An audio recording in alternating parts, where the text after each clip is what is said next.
Notes. You're with Julian on the Brown Notes. And some highbrow movie reviews. Bad Boys, Ride or Die, which came out to some strong success, nearly 400 million, though gone are the days where those films would do 800 million.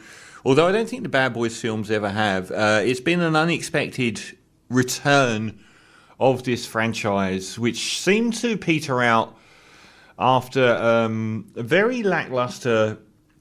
How many films have they done? I think this is a fifth... No, this is the fourth one.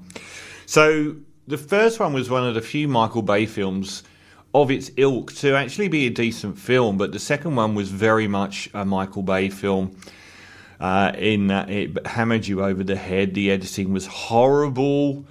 The slow-mo, fast action sequences, the relentless cynicism of everything, the stupidity of everything, it was horrible.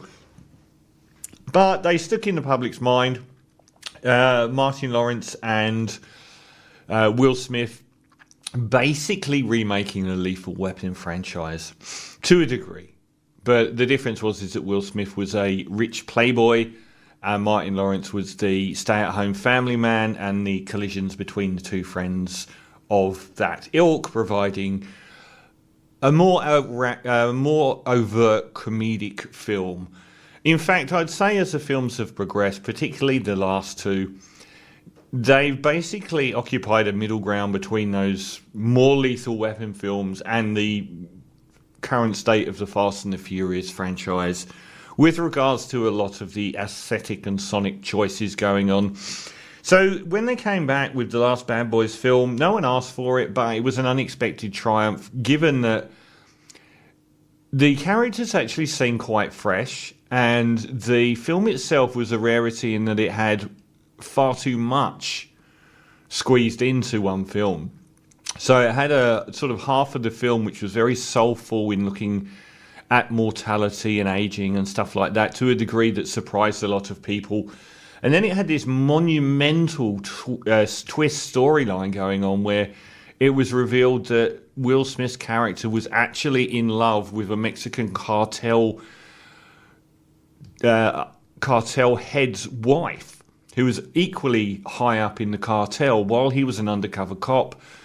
And instead of running away with her as he was supposed to do, he turned her in and then went into the witness protection program, and that's how he ended up being this mysterious playboy rich person. He was always hidden because of that. And then the cartel wife, who is actually the head of the cartel by now, finds out that he's still alive 20 years later, and he finds out that she was understandably quite pissed off because she was pregnant when he got her arrested for life. So the second half of the film was her and her son, who was also his son, coming after him and reshaping everything about the previous movies and his whole life. And it was pretty damn good. They did a good job, and it was... the only problem was there was so much going on. It was probably too much to land everything.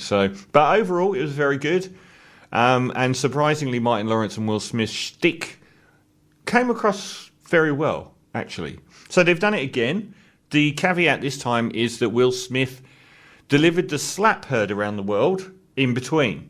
So there was a great deal of worry about how audiences would accept Will Smith after. This is the first prominent post-slap film, which they play up in the film for comedic value as well, with Martin Lawrence literally slapping him around the face and calling him by his real name in the course of the movie, which has annoyed people who are saying that he shouldn't be in a position to laugh about it, but it was a pretty good moment. And most of the previous people, even these low-rent people like DJ Khaled, pop up again, the new team pop up again. I did find the fact, like in the last one, they had Vanessa Hudgens, who has performed a miracle in both of these films by being completely invisible. I just don't even really remember her speaking in either film, but she's one of the main characters. But Will Smith and Paula Nunes, who was a high-ranking female cop, was his love interest in the last one. This one opens with Will Smith marrying some complete non-entity who you don't really see speak in the film, which is completely bizarre. And it does open in quite an interesting manner because we get Will Smith's wedding to the character. I don't even know what her name is, to be honest. She was so in the background in the movie and not particularly interesting, unlike the Nunez character, who was hugely interesting. So I don't know what happened there. But he has a wedding at the start and Martin Lawrence has a heart attack.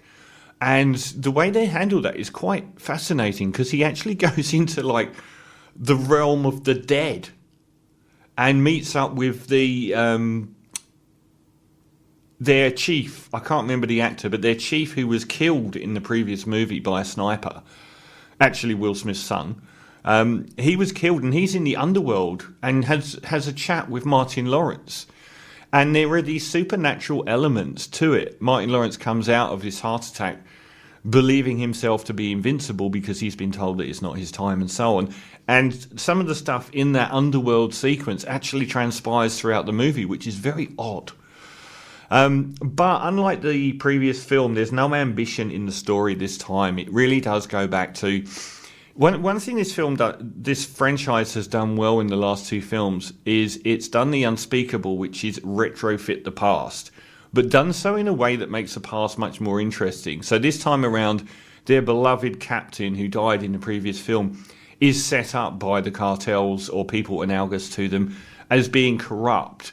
So they go back over his whole career and say that he was receiving millions of dollars. And the whole film is basically Will Smith and Martin Lawrence trying to clear his name and find out who is doing this to him, and obviously fighting the bad guys. But there's very little more to it than that, which is a shame. It's almost like an episode of Bad Boys rather than a feature film, because there's not much in the way of story, and also the scenarios as well.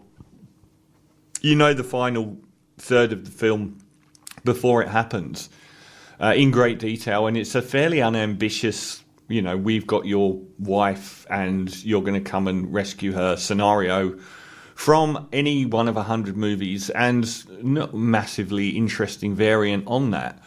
And, you know, the action sequences are okay, but there is a little bit too much Michael Bayism in, you know, slow-mo, flying through the air, shooting your guns going off.